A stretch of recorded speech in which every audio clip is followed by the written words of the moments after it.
स्वागत है। मैं आपकी मेजबान ऋतिका राजपूत। आज के इस कार्यक्रम में जम्मू की ग्राउंड की हकीकत हम आपको दिखाना चाहते हैं कि आखिरकार यहाँ पे चल क्या रहा है, यहाँ पे लोगों को क्या कुछ समस्याएं आ रही हैं जो हम सरकार तक भी पहुँचाना चाहते हैं और कहीं ना कहीं लोगों के सामने भी एक जो असल तस्वीर है जम्मू की वो दिखाना चाहते हैं और कहीं ना कहीं जिन लोगों की समस्या है उन्हीं की जुबानी आप तक पहुँचाएंगे। का नाम जानना चाहूँगी, आप लोग कहाँ से एकत्रित होकर यहाँ पे प्रदर्शनों के लिए आए हैं? मैं Vijay Kumar PHE employees united front member. आज हमारी स्ट्राइक के 7 महीने से ऊपर हो चुके हैं, 8 महीने होने वाले हैं और लगातार हम सरकार को जगाने का प्रयास कर रहे हैं। 7 महीने से हम PHE complex chief engineer office में BC रोड में बैठे हैं, लेकिन हमने बार बार सरकार को जगाया है। कभी हमने रैलियों के जरिए, कभी हमने स्ट्राइक की, पानी भी बंद किया, लेकिन आज दिन तक सरकार गहरी नींद में सोई हुई है। हमारी जो मुख्य डिमांडें हैं वो रेगुलाइजेशन पॉलिसी है। जितने भी किस्म के वर्कर हमारे 1994 से आज तक लगे हैं उनके लिए कोई रेगुलाइजेशन पॉलिसी बनाई जाए और जो हमारी 70 महीने की पेंडिंग वेजेस है वो रिलीज की जाए। लेकिन काम करने के बावजूद भी हमारे लोगों को तनख्वाह नहीं दी जाती है। अभी 2 महीने हो गए हमारी तनख्वाह बिल्कुल बंद है, 2 महीने से अलॉटमेंट ही नहीं आई है। तो जो वर्कर जिनका आगे 70 महीने का बकाया हो, 2 महीने अभी और तनख्वाह बंद है, तो कैसे हम अपने परिवार का पालन पोषण करेंगे? मेरे आपके चैनल के माध्यम से मैं गवर्नर साहब से ये अपील करता हूँ कि जल्दी से जल्दी हमारा मसला हल किया जाए, नहीं तो आने वाले दिनों में हमें रोडों के सिवा और कोई चारा नहीं है। हम अपने परिवारों समेत, बच्चों समेत रोडों पर आ चुके हैं और आने वाले हैं। जल्दी से जल्दी रेगुलाइजेशन पॉलिसी और जो हमारा SRO 64 है उसे लागू किया जाए, क्योंकि सरकार ने 2 SRO सरकार के पास होल्ड किए हैं। इन्होंने SRO 520 और 64। जो 520 इन्होंने बनाया था वो तो एक ऐसे ही लूला लंगड़ा SRO है, उसमें कुछ नहीं है। 10,000 15,000 जिस एक बंदे ने अपनी जिंदगी दे दी यहाँ पर, वो 25 साल डिपार्टमेंट को दे दिए। आज उसको आप SRO 520 में 10,000 या 15,000 बेचेस दोगे तो उसका क्या बनेगा? आने वाले समय में आप देख रहे हैं हजारों के तादाद में हमारे लोग, जो इलेक्शन से पहले सरकार अगर हमारा मसला हल नहीं करती है तो ये जो 70+ का इनका नारा है ये 5+ का रह जाएगा। ये हम यकीन के साथ कहते हैं, उससे पहले हमारा मसला हल कीजिए, वरना आने वाले दिनों में आपको खमियाजा भुगतना पड़ेगा। आप मुझे एक बात बताएं, आपने कहा कि आपके वेजेस जो हैं वो एक लंबे अरसे से इन्होंने बंद करके रखे हुए हैं, काफ़ी ज़्यादा महीने हो चुके हैं। जब शुरुआती दिनों में आपको वेजेस देना बंद कर दिए गए थे, उस वक्त क्या आपने आवाज़ उठाई थी या पूछा था, सवाल किए थे कि हमारे वेजेस क्यों बंद किए जा रहे हैं? जी मैम, ये क्या होता है कि जैसे एक साल में ये 5-6 महीने की वेजेस हमें दे देते हैं, 2-3 महीने की होल्ड कर लेते हैं। बड़ी एजिटेशनें करने के बावजूद हमने आवाज़ शुरू से उठाई है। तो ये जो 64 ये SRO, इसके लिए भी हम शुरू से लड़ रहे हैं और जो वेजेस के लिए जो वेजेस हेड था ये अभी बना है। आप मुझे एक बात बताएं, वेजेस नहीं मिल रहे, तमाम जो लोग हैं अमीर घरों के तो लग नहीं रहे हैं, बहुत ही गरीब घरों से ताल्लुक़ रखते हैं, घरों के खर्चे कैसे चल रहे हैं? बड़ी मुश्किल है, कोई उधार लेके बड़ी परेशानी में। बहुत सारे लोग इसी वजह से हमारे साथी डिप्रेशन में आके आत्महत्या कर चुके हैं। इतनी बुरी हालात हमारे डेली वेज साथियों के, कैजुअल लेबर के घरों में जाकर देखिए। ये जो अपने AC कमरों में बैठकर जो वहाँ से हुक्म देते हैं, उन्हें क्या पता है कि गरीब के घर का चूल्हा कैसे जलता है। ये लोग बड़ी मुश्किल से कुछ ना कुछ अपना उधार लेके अपना गुजारा, किसी कोई अपने माता पिता पे डिपेंड है, लेकिन बच्चों की फीसें तक ये लोग नहीं दे पा रहे हैं। इनका मतलब हमारा सभी का एक ही हाल है, बुरा हाल है। दवाई तक का खर्चा हम अपने माता पिता का नहीं कर सकते हैं। लिहाजा 20 साल 25 साल एक समय होता है। अगर सरकार ने स्कीम बनाई 5 साल के लिए तो 5 साल के बाद उनको निकाल देना था, उनकी वेजेस जो बनती देगी। लेकिन आज 15 साल 20 साल 25 साल एक टाइम पीरियड होता है। आज जिंदगियां बर्बाद हो चुकी हैं। अगर किसी कंपनी में भी ये लोग काम कर रहे होते तो इनका आज 25-25 लाख रुपए PF होना था। लेकिन इस गवर्नमेंट डिपार्टमेंट में इसी आस के साथ लगे थे कि आज नहीं तो कल हम पक्के हो जाएंगे और अपने परिवार का पालन पोषण अच्छे से करेंगे। हम कुछ नहीं मांग रहे सरकार से, कोई सोने के निवाले नहीं मांग रहे हैं। हम मांग रहे हैं अपने लिए रेगुलाइजेशन पॉलिसी एक बनाई जाए जिसके तहत हम अपने परिवार का गुजारा कर सकें। लिहाजा माननीय प्रधानमंत्री नरेंद्र भाई मोदी जी से भी हमारी अपील है, केंद्र में जो हमारे गृह मंत्री अमित शाह जी हैं उनसे भी हमारी ये पुरजोर अपील है कि आने वाले समय में इलेक्शन आ रही है, हमारी नज़रें बीजेपी पर हैं क्योंकि बीजेपी ने 370 तोड़ा। अगर वो 370 तोड़ सकते हैं तो ये डेली वेज का मसला कुछ भी नहीं है। हमें आपसे काफ़ी उम्मीदें हैं, हमारा कहीं सब्र का बांध टूट ना जाए उससे पहले हमारा मसला हल कीजिए। हम आपका साथ देंगे क्योंकि जिसका खाना उसी का गुण गाना। अगर हमारा मसला हल नहीं होता है तो ये जो 50+ का इनका सपना है ये 5+ का रह जाएगा। इनकी कुर्सियां लखनपुर के पार जाएंगी। जैसे कि आपने सुना, ये तमाम डेली वेजर्स जो हैं ये एक लंबे अरसे से लगातार प्रदर्शन कर रहे हैं। सरकार तक अपनी आवाज़ पहुंचाने के लिए बहुत कोशिश की। अमित शाह का जब दौरा हुआ था तब भी इन लोगों ने अपनी आवाज़ को अमित शाह तक पहुंचाने का कार्य किया था, परंतु उसके बावजूद भी अभी तक मसले हल हो नहीं पाए हैं। अब कितने लोग हैं, जितने लोग उतनी कहानियाँ, उतनी अपने दर्द को लेके ये लोग यहाँ पहुँचे हुए हैं। अब सरकार इस पर क्या कुछ प्रतिक्रिया करेगी वो तो देखने वाली बात है।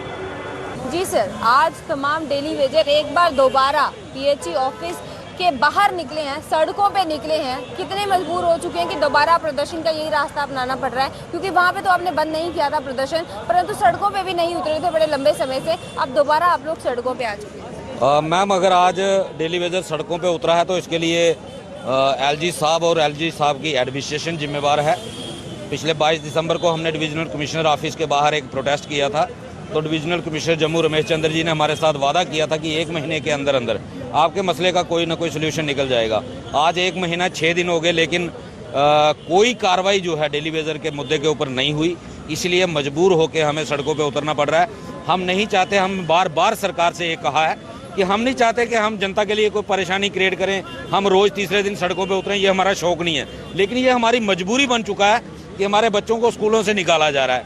एक तो सरकार बात करती है राइट टू एजुकेशन की, फिर हमारे बच्चों का राइट टू एजुकेशन क्यों छीना जा रहा है। हमारी पेंडिंग वेजेस 17 महीने की सरकार दबा के बैठी हुई है, जो कि हमें हर महीने मिलनी चाहिए थी, वो किस कानून के तहत सरकार ने दबाई हुई है। लेकिन सरकार हमारे मसलों को हल करने के लिए अनसीरियस है, जिस वजह से हमें सड़कों पे उतरना पड़ रहा है और ये लगातार सिलसिला जारी रहेगा। हमने सरकार को दोनों ऑप्शन दिए थे, अगर आपको डेली वेजर की जरूरत नहीं है तो सरकार एक आर्डर निकाले कि हमें आपकी जरूरत नहीं है, अपने घर चले जाओ, हम चले जाएंगे। उससे पहले हमारी जो 17 महीने की पेंडिंग वेजेस है वो सरकार क्लियर करे। लेकिन सरकार अपना स्टैंड क्लियर करना नहीं चाहती, वो सरकार काम भी लेना चाहती है। अब सरकार एक नया हथकंडा अपना रही है, बायोमेट्रिक अटेंडेंस लगाओ। 6 किलोमीटर 7 किलोमीटर दूर तक डेली वेजर पहले बायोमेट्रिक अटेंडेंस करने जाता है। सरकार को काम तो पूरा चाहिए, लेकिन सरकार ये सोचती है कि मुफ्त में काम चलेगा। तो 28 साल हमने बंधुआ मजदूरी कर ली, अब बंधुआ मजदूरी डेली वेजर बर्दाश्त नहीं करेगा।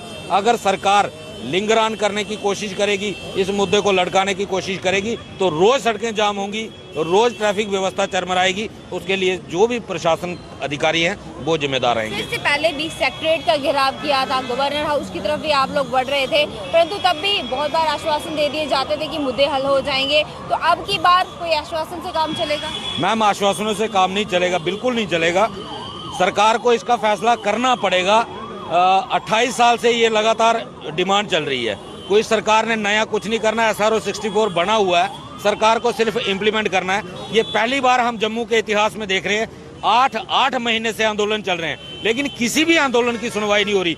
यहाँ तक कि LG साहब खुद वादे करते हैं, जो टॉप ऑफ द चेयर बैठा हुआ इंसान खुद 2 बार वादे करके मुकर जाता है, अपने वादों पे खरा नहीं उतर पाता। इससे बड़ा जम्मू की बदकिस्मती और हो नहीं सकती। और फिर पार्लियामेंट के अंदर बड़ी बड़ी घोषणाएं की जाती हैं कि जम्मू कश्मीर विकास की राह पे जा रहा है, जम्मू कश्मीर बदल रहा है। सच्ची बात है, भाजपा वाले सच कहते हैं कि जम्मू कश्मीर बदल रहा है, क्योंकि पहले जम्मू के लोगों की जब भी कोई प्रदर्शन होता था, आंदोलन होता था, उसकी सुनवाई होती थी। ये पहली बार हो रहा है, 8 महीने से लगातार प्रदर्शन चल रहे हैं, चाहे वो PHE डेली वेजर का प्रदर्शन हो, स्टेट डिपार्टमेंट का हो, इरिगेशन डिपार्टमेंट का हो, रिजर्व कैटेगरी का हो, PM पैकेज का हो, रैबरे खेल का हो, सबके प्रदर्शन 8 महीने से चल रहे हैं। लेकिन पहली बार ऐसा हो रहा है सुनने वाला कोई नहीं, सुनवाई किसी नहीं। ये सरकार तानाशाही रवैया अपनाए हुए है। ये सरकार की तानाशाही जो है अब बर्दाश्त नहीं होगी, इसका मुंह तो जवाब दिया जाएगा। तो जब एलजी मनोज सिन्हा ही नहीं सुन रहे हैं, वो ही कोई समाधान नहीं निकाल रहे हैं, तो कौन निकाल पाएगा? आपको लगता है कि मसले हल हो सकते हैं? होने होते तो शायद हो चुके होते अब। मैम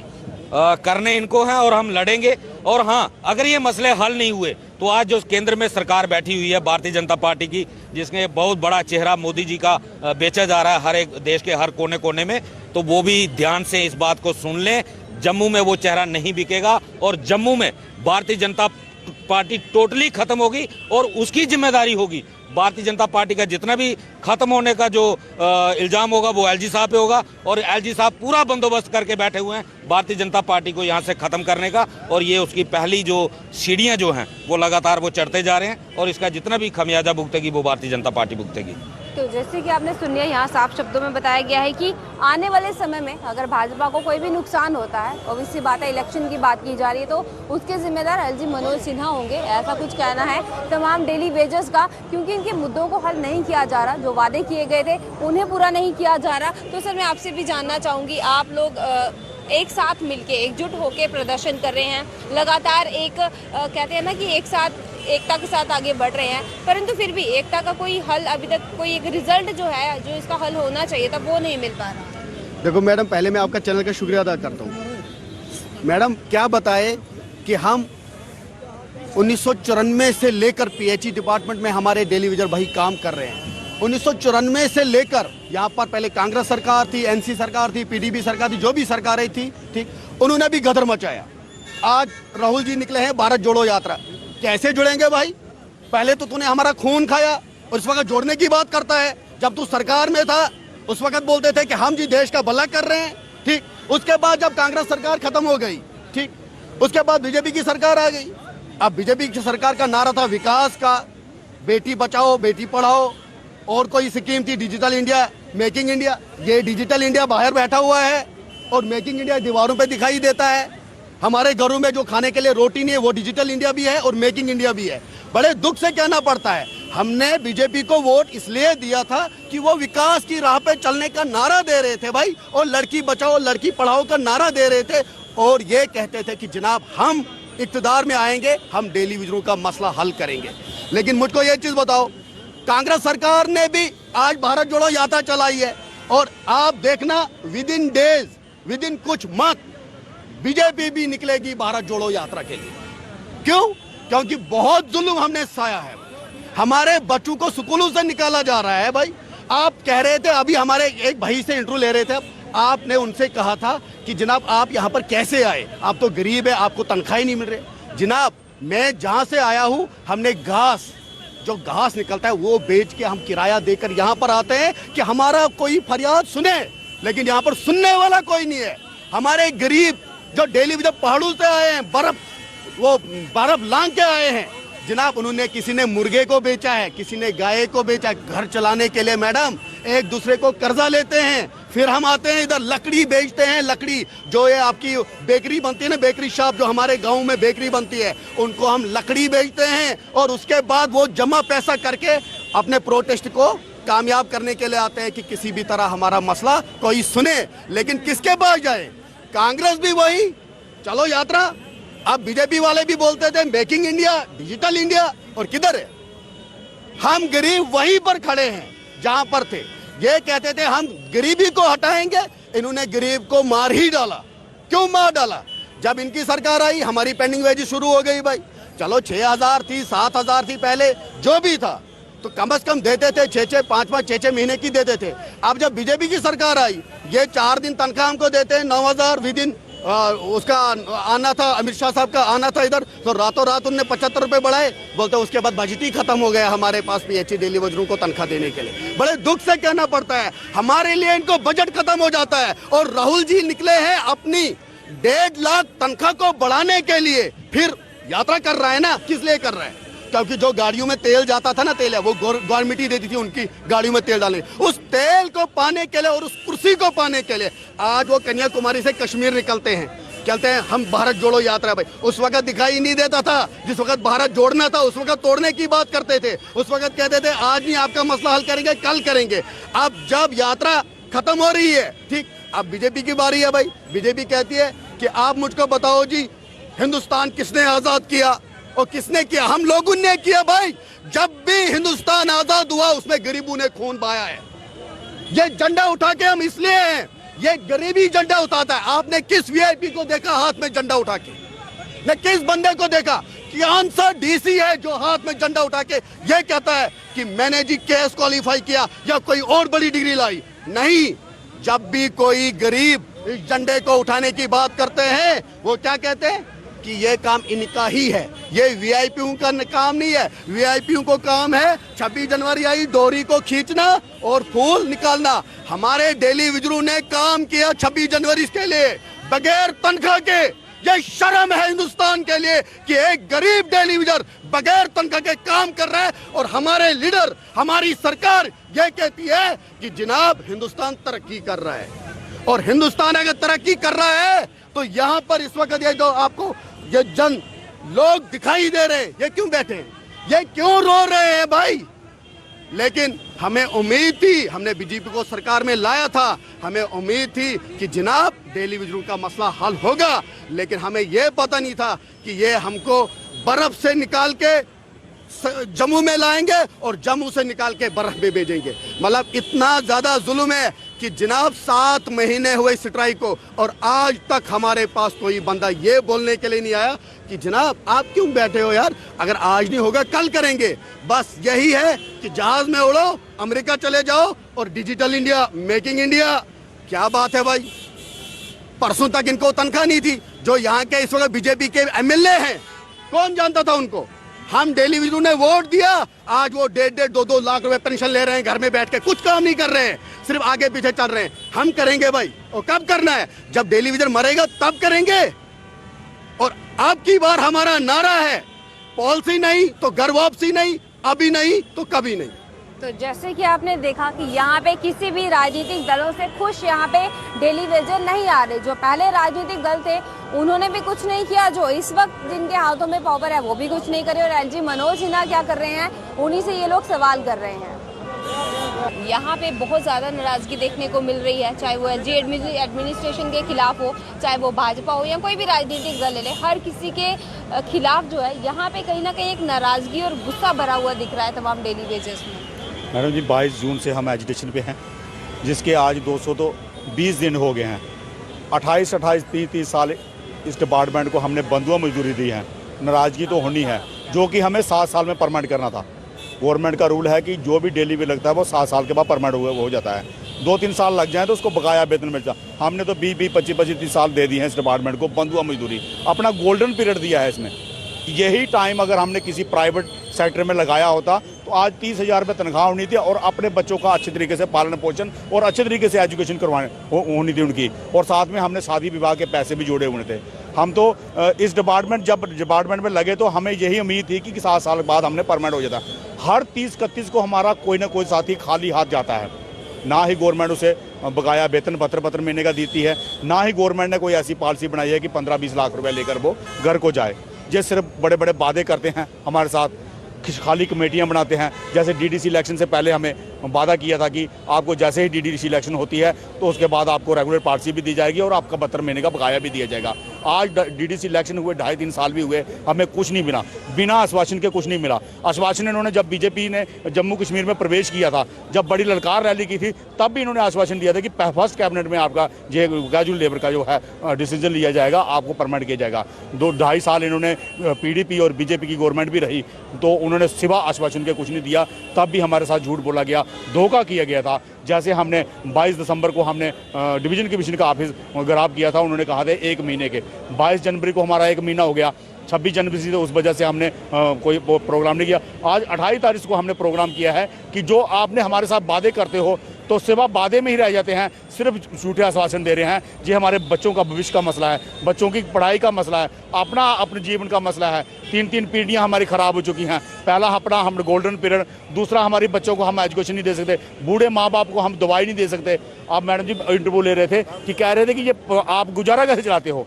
कुछ साथियों का बेचारा जो पुरखों की ज़मीन है वो बेचकर अपना बच्चों की शादियां करवाते हैं। जहाँ उसमें खेती बाड़ी में जो गेहूं होता है कुछ बेच लेते हैं, कुछ खाते हैं। जहाँ किसी माँ बाप को पेंशन लेते हैं, उनके सहारे जी रहे हैं। एक उम्मीद थी हमें कि चलो 7 साल के बाद परमानेंट हो जाएंगे, अपने माँ बाप को अच्छी तरह से, अपने बच्चों को अच्छी तरह से पालन पोषण करें। हमारा तो जीवन खराब हो चुका है। इस गवर्नमेंट ने किया, चाहे वो दूसरी थी चाहे थी। 8 सालों ने इस बीजेपी सरकार ने भी हमारे साथ धोखा किया है। बड़ी उम्मीद थी हमें कि कभी 26 जनवरी को, कभी रक्षाबंधन को, कभी दिवाली को हमें गिफ्ट दिया जाएगा, मगर हमें आश्वासन के कुछ नहीं दिया। हमारा साथी हर 30-31 को रोहता घर में जाता है। एक परमानेंट मुलाजिम 30-35 हज़ार रुपया लेकर भी जाता है, 30-35 लाख लेकर जाता है, 30-35 हज़ार उसकी पेंशन लग जाती है। बड़े ढोल ढमाकड़े से वो घर में जाता है। तो हमारा साथी भी उसको घर तक नहीं छोड़ने जाता कि कहीं उनके बच्चे ना पूछ लें कि क्या लाया।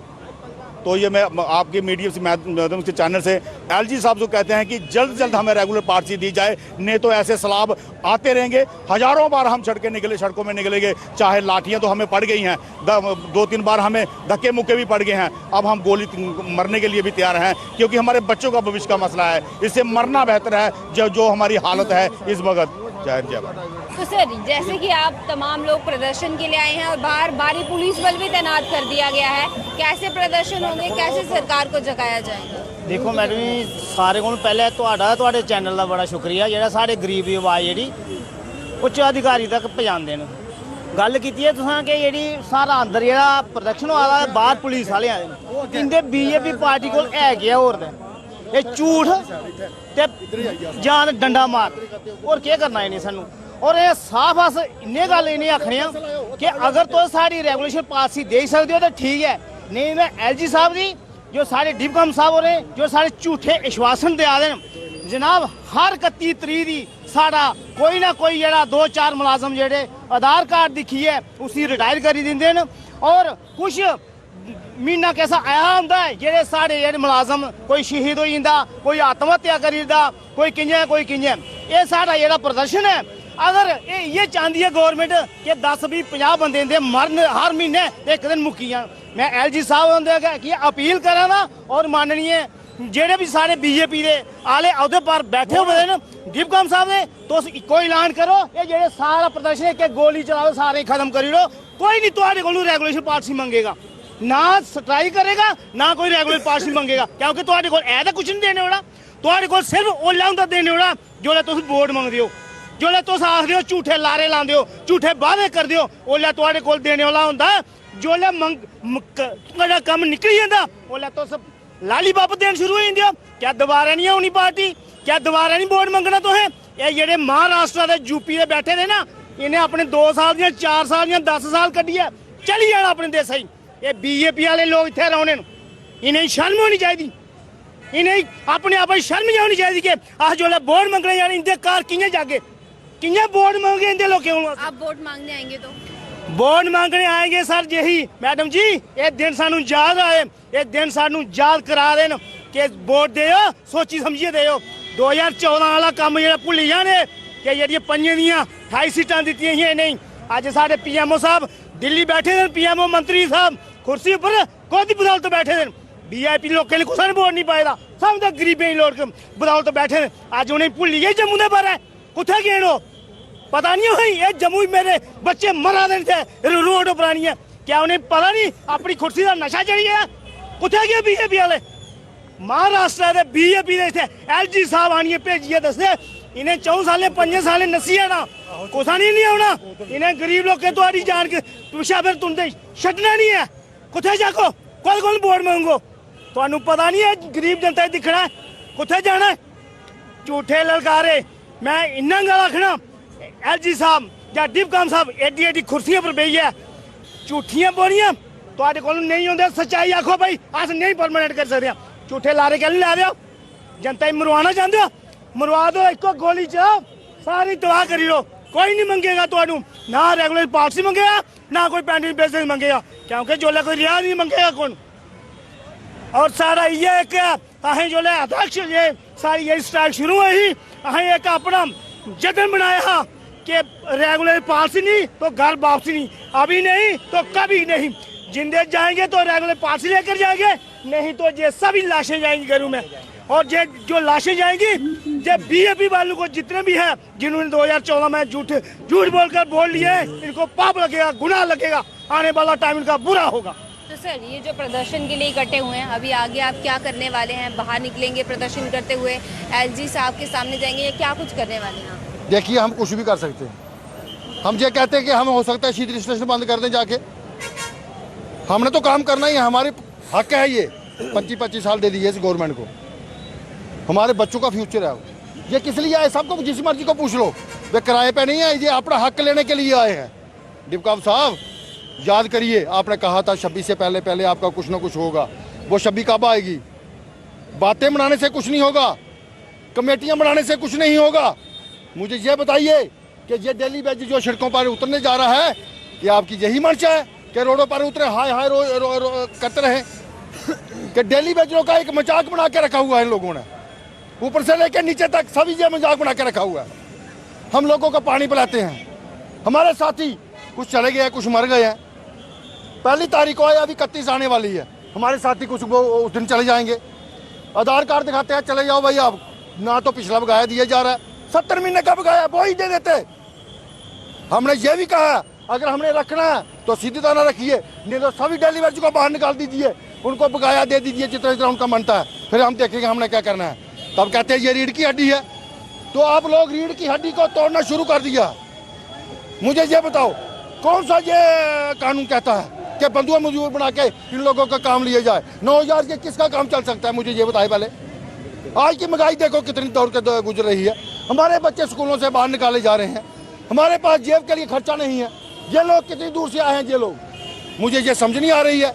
हम ये कहना चाहते हैं एलजी प्रशासन को कि अगर बाहर निकलने से पहले पहले आप हमारे से बात कीजिए, हमारा वादा पूरा कीजिए, नहीं तो कुछ भी करने के लिए हम गुजरेंगे। हम पीछे हटने वाले नहीं हैं, चाहे गोली चले, जो मर्जी हो जाए, हम पीछे नहीं हटेंगे, चाहे जो मर्जी हो जाए। तो जैसे कि आपने सुना, यहाँ साफ शब्दों में कह दिया गया है, अगर इनसे बातचीत नहीं की गई, अगर यहाँ पे आके इनके समाधान निकालने को लेके किसी भी प्रकार का आश्वासन नहीं दिया गया, तो ये लोग प्रदर्शन को ज्यादा आगे बढ़ाएंगे। आप लोग देख सकते हैं, आप किसी भी तरफ नजर घुमा ले, यहाँ पे जम्मू डिवीजन के फिलहाल के लिए जितने भी डेली वेजेस हैं वो यहाँ पहुंचे। तो आज के कार्यक्रम का मुख्य उद्देश्य यही था, जम्मू में असल में क्या कुछ हो रहा है, यहाँ पे ग्राउंड पे चल क्या रहा है, और ये हकीकत बाहर निकाल के जनता के सामने रखना, और कहीं ना कहीं सरकार के आगे भी रखना। क्योंकि बड़े बड़े दावे किए जा रहे हैं कि जम्मू में डेवलपमेंट हो रही है, परंतु गरीबों को लेके किसी भी प्रकार की डेवलपमेंट देखने को नहीं मिल रही है।